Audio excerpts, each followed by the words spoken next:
నా అన్వేషణ ప్రతిసారి తను ట్రెండింగ్లోకి రావడానికి ఎవరినో ఒకరిని టార్గెట్ చేయడం, ఇష్టం వచ్చినట్టు ఎవరు వినలేని మాటలు మాట్లాడడం. తన నమ్మకం ఏంటంటే వేరే దేశంలో ఉన్నా నన్ను ఎవడేం బీక్తలే.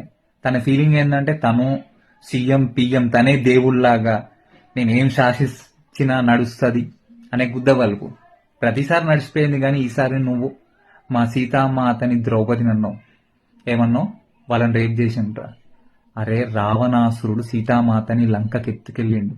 కానీ రావణాసురుడికి శాపం ఉంది, ఏ ఆడదాన్ని కూడా తన ఇష్టం లేకుండా బలవంతం చేస్తే భస్మం అయిపోతావని. ద్రౌపదిని చిరలాగినందుకే మహాభారతం జరిగింది. మళ్ళీ ఇప్పుడు నువ్వు కవరింగ్కి నేను హిందువునని చెప్పుకుంటున్నావు. హిందువు అనేటోడు ఎవడైనా తను పూజించే దేవుళ్ళని ఇట్లా మాట్లాడతారా?